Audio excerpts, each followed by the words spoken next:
I tried to talk about this one time, but people were making fun of me over it.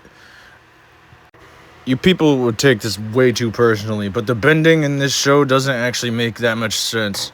And certain benders are capable of doing things that should let them be able to control another element, and then other elements have some insane potential, but it's never really utilized in the show at all. With airbending, you only ever really see them throw gusts of wind at their enemies whenever air exists everywhere.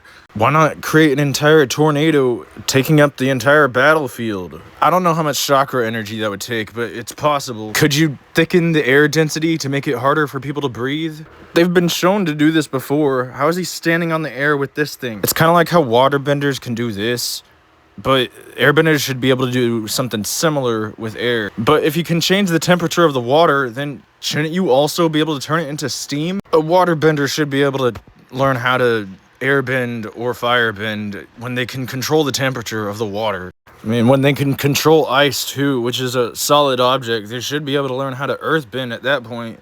You'll never see any of the benders reach their full potential. Learning how to control one of the other elements is just a matter of learning how to control their density.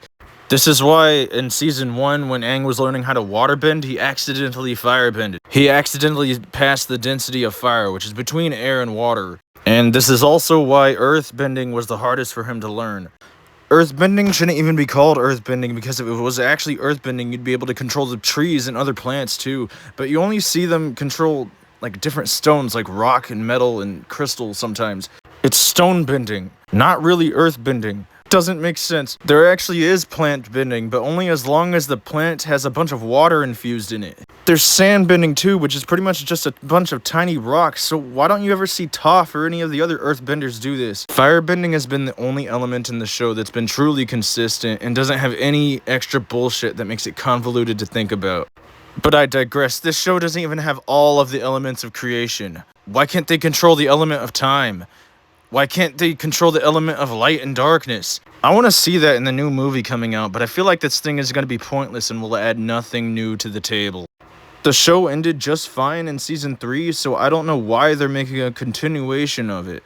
The only reason that justifies a continuation happening is if they introduce light and darkness as an element, but I have a strong feeling that they completely forgot about this idea.